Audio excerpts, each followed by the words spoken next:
नमस्कार, स्वागत है झारखंड की फटाफट ताजा बड़ी खबरों में। पहली बड़ी खबर, झारखंड में 43 विधानसभा क्षेत्रों के चुनाव के लिए आज से होगा नामांकन की शुरुआत। झारखंड में 18 अक्टूबर से प्रथम चरण में 43 विधानसभा क्षेत्रों के चुनाव के लिए नामांकन की शुरुआत आज से हो जाएगी। खबर है कि नामांकन की आखिरी तारीख 25 अक्टूबर है। बता दें कि अवकाश के दिन नामांकन नहीं होगा, वहीं नामांकन दिन के 11 बजे से 3 बजे तक ही होगा। बता दें कि नामांकन के दौरान प्रत्याशी के साथ सिर्फ 4 लोग नामांकन कक्ष में जा सकेंगे। इस दौरान नामांकन स्थल के 100 मीटर की परिधि के अंदर सिर्फ 3 गाड़ियों के प्रवेश की इजाजत होगी। बता दें कि प्रत्याशी के नामांकन के लिए 10 लोगों का प्रपोजल अनिवार्य होगा। हर सामान्य प्रत्याशी को 10,000 रुपये बतौर जमानत राशि जमा करानी होगी। बता दें कि वहीं ST/SC के लिए यह राशि 5,000 रुपये होगी। झारखंड में दिवाली और छठ पर होगी सिर्फ 2 घंटे पटाखे जलाने की इजाजत। प्रदूषण के कारण से देश के कई राज्यों में आतिशबाजी यानी पटाखों के जलाने को लेकर गाइडलाइंस हैं। इन सब के बीच झारखंड सरकार ने भी दिवाली, छठ और गुरु पर्व पर आतिशबाजी के लिए समय सीमा तय की है। बता दें कि झारखंड राज्य प्रदूषण नियंत्रण बोर्ड ने दिवाली, छठ पूजा और गुरु पर्व पर केवल 2 घंटे आतिशबाजी की इजाज़त दी है।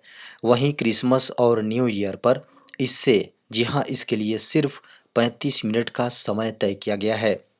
बता दें कि झारखंड राज्य प्रदूषण नियंत्रण बोर्ड ने इसे लेकर दिशा निर्देश तैयार किए हैं। इसके अनुसार दीपावली की रात को 8 बजे से 10 बजे तक ही पटाखे जलाने की इजाज़त होगी।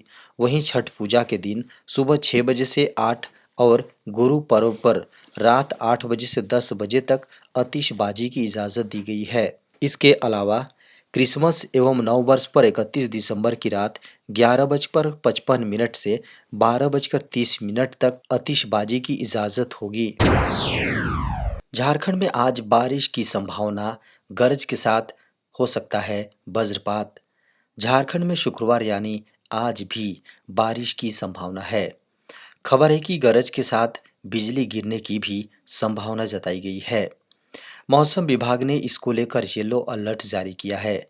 खबरों की माने तो 18 अक्टूबर के बाद मौसम साफ हो जाएगा। वहीं 22 अक्टूबर तक बारिश की संभावना नहीं है। 23 अक्टूबर से एक बार फिर बारिश हो सकती है। मौसम विभाग द्वारा आम लोगों से आग्रह किया गया है कि मौसम खराब हो और आप घर से बाहर हैं तो बिल्कुल सावधान रहें, सतर्क रहें, सुरक्षित स्थान पर ही रुकने का प्रयास करें।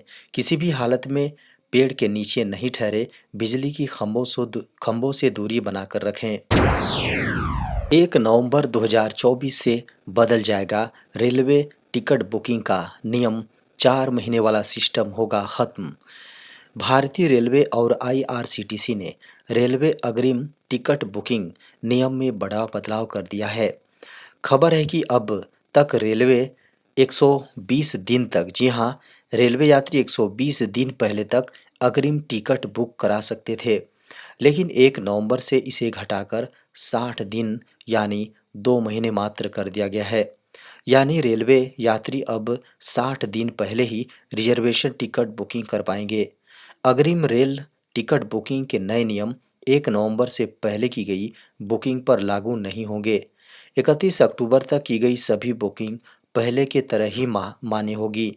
बता दें कि विदेशी पर्यटकों के लिए 365 दिनों की सीमा में कोई बदलाव नहीं होगा, ऐसा रेल मंत्रालय ने कहा है। स्नातक के लिए बैंकिंग में करियर बनाने का सुनहरा अवसर, पंजाब एंड सिंध बैंक की इस भर्ती में करें आवेदन। अगर आप स्नातक हैं और बैंकिंग के क्षेत्र में अपने करियर की शुरुआत के लिए अवसर की तलाश में हैं, तो यह खबर आपके लिए है। दरअसल पंजाब एंड सिंध बैंक ने अप्रेंटिस पदों के लिए योग्य ग्रेजुएट उम्मीदवारों से आवेदन मांगे हैं। बता दें कि उम्मीदवार आधिकारिक website Punjab and Sind bank .co.in पर 31 अक्टूबर 2024 तक इन पदों के लिए रजिस्ट्रेशन कर सकते हैं। खबर है कि इस भर्ती अभियान का उद्देश्य 100 अप्रेंटिस रिक्तियों को भरना है। बता दें कि यह भर्ती दिल्ली और पंजाब के लिए है। आवेदन शुल्क की बात करें तो एससी, एसटी, पीडब्ल्यूडी श्रेणी के आवेदकों को 100 रुपये का शुल्क देना होगा, जबकि अन्य श्रेणी के उम्मीदवारों को 200 रुपये देना होगा। बता दें कि न्यूनतम पात्रता मानदंड को पूरा करने वाले उम्मीदवारों को उनसे उनके 10+2 अंकों के अनुसार संबंधित श्रेणी, राज्य और जिले में अवरोही क्रम में रखा जाएगा। बता दें कि राज्य, जिला और श्रेणी के अनुसार एक मेरिट लिस्ट तैयार की जाएगी। अंतिम चयन पद के लिए पात्रता के सत्यापन ऑनलाइन आवेदन में साझा की गई जानकारी और HSC 10+2 अंकों के अनुसार योग्यता के अधीन होगी। वित्त मंत्री के ऐलान के बाद सैलरीड क्लास के लिए नया नियम होगा लागू। अगर आप सैलरीड क्लास से ताल्लुक़ रखते हैं और आपका भी हर महीने TDS कटता है, तो ये खबर आपके काम की है। जी हाँ, जुलाई में पेश बजट 2024 में वित्त मंत्री निर्मला सीतारमण की ओर से की गई घोषणा को लागू करने के लिए CBDT ने नया फॉर्म 12B-AA जारी किया है। इसमें सैलरी से कटने वाले TDS और TCS को एडजस्ट करने की बात कही गई थी। इस फॉर्म का उपयोग कर्मचारियों की ओर से नियोक्ताओं को अपनी सैलरी के अलावा अन्य सोर्स से टैक्स कटौती की जानकारी देने के लिए किया जाएगा। इसके तहत FD, बीमा कमीशन, इक्विटी शेयरों से डिविडेंड और कार खरीदने आदि की जानकारी दी जा सकेगी। एम्प्लॉयर आमतौर पर कर्मचारी की ओर से की गई निवेश की घोषणा के आधार पर सैलरी TDS काट लेते हैं। टैक्स कटौती के लिए निवेश और खर्च को ध्यान में रखा जाता है, लेकिन एम्प्लॉयर कर्मचारी की ओर से अन्य चीज़ों के लिए दिए गए टैक्स को एडजस्ट नहीं करते थे। लेकिन अब नियोक्ता को यह देखना जरूरी होगा कि कर्मचारी ने अन्य जगहों पर कितना टैक्स दिया है। उसी हिसाब से कर्मचारी की सैलरी से TDS काटा जा सकेगा। केंद्र के नए फैसले के बाद मकान मालिकों को किराए पर घर देना नहीं होगा आसान। केंद्र सरकार की ओर से अभी हाल ही में एक नए निर्णय लिए गए हैं, जो कि मकान मालिकों के लिए घर किराए पर देना आसान नहीं होगा। बता दें कि सरकार की ओर से अभी हाल ही में मकान मालिकों के लिए एक नया नियम लागू किए हैं। मकान मालिक द्वारा टैक्स चोरी और किराए से होने वाली इनकम को सही से घोषित न करने की घटनाओं को देखते हुए सरकार की ओर से यह नियम लगाए गए हैं। अब मकान मालिकों को किराए के मकान में होने वाली आय पर टैक्स चुकाना होगा और इसे इनकम फ्रॉम हाउस प्रॉपर्टी के रूप में घोषित करना अनिवार्य किया गया है। सरकार ने बजट 2024 में यह ऐलान किया था कि अब मकान मालिकों को किराए से हुई कमाई पर भी सभी को टैक्स भरना होगा। पहले कुछ मकान मालिक टैक्स बचाने के लिए रेंट एग्रीमेंट भी नहीं करते थे और न ही रेंट एग्रीमेंट को बनाते थे, लेकिन अब ऐसा नहीं होगा। नए नियम के अनुसार मकान मालिकों को टैक्स रिबेट का लाभ उठाने के लिए किराए की पूरी तरह से आय को घोषित करना होगा। जी हाँ, आय को घोषित करना होगा। अगर कोई मकान मालिक ऐसा नहीं करते हैं तो उन पर पेनल्टी लगाया जा सकेगा। बता दें कि यह एक कर नीति है जिसमें मकान मालिकों को अपना प्रॉपर्टी से होने वाली इनकम पर टैक्स देना होता है। सरकार ने आधार कार्ड को लेकर फिर से उठाया बड़ा कदम। UIDAI यानी आधार कार्ड की देख रेख करने वाली सरकारी एजेंसी ने आधार कार्ड को फ्री में अपडेट करने की अपनी पिछली डेडलाइन को एक बार फिर से आगे बढ़ा दिया है। अब आप 14 दिसंबर तक अपने आधार कार्ड को ऑनलाइन माध्यम से फ्री में अपडेट कर सकते हैं।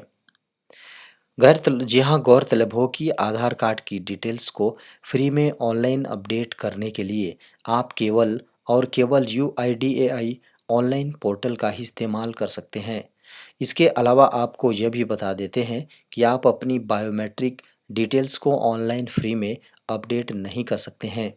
अगर आप अपने बायोमेट्रिक आदि को अपडेट करना चाहते हैं तो आपको अपने नज़दीकी आधार सेंटर पर जाकर कुछ फीस देकर ऐसा करना होगा। बता दें कि बायोमेट्रिक डिटेल्स जैसे कि आइरिस स्कैन, फिंगरप्रिंट और फेशियल फ़ोटो को ऑनलाइन अपडेट नहीं किया जा सकता है। आपकी जन्म तारीख और लिंग में परिवर्तन एक एक अपडेट तक ही सीमित है। बता दें कि अगर आप अपनी डिटेल्स को ऑफलाइन अपडेट करना चाहते हैं तो यूआईडीएआई वेबसाइट से आधार इनरोलमेंट फॉर्म को डाउनलोड कर सकते हैं और उसको भरकर आवश्यक दस्तावेजों के साथ अपने नज़दीकी आधार इनरोलमेंट सेंटर या आधार सेवा केंद्र पर जाकर सुधार कर सकते हैं। बंगाल की खाड़ी में उठा तूफान, ओडिशा समेत 3 राज्यों की ओर बढ़ रहा बड़ा खतरा। मानसून की विदाई के साथ साथ कई राज्यों में बारिश का दौर भी जारी है। चेन्नई, आंध्र प्रदेश के कई इलाकों में पिछले 3 दिन लगातार बारिश हुई। अब भारत मौसम विज्ञान विभाग यानी आईएमडी ने ओडिशा, आंध्र प्रदेश और पुडुचेरी में अगले 3 दिनों के लिए भारी बारिश और चक्रवात का अनुमान जताया है। बता दें कि खबर है कि 18 अक्टूबर से राज्य में हल्की बारिश हो सकती है, लेकिन 20 अक्टूबर के बाद भारी से बहुत भारी बारिश होने का अनुमान है। वहीं आंध्र प्रदेश और पुडुचेरी पर भी इस तूफान का असर दिखेगा। बंगाल की खाड़ी आमतौर पर अक्टूबर के महीने में चक्रवातों का निर्माण करती है, जो ज़्यादातर समय ओडिशा को प्रभावित करते हैं। भारत मौसम विज्ञान विभाग ने कहा है कि 20 अक्टूबर के आसपास उत्तरी अंडमान सागर के ऊपर एक चक्रवात बनने की संभावना है। इसके प्रभाव से 22 अक्टूबर के आसपास मध्य बंगाल के खाड़ी के ऊपर एक कम दबाव का क्षेत्र भी बन सकता है।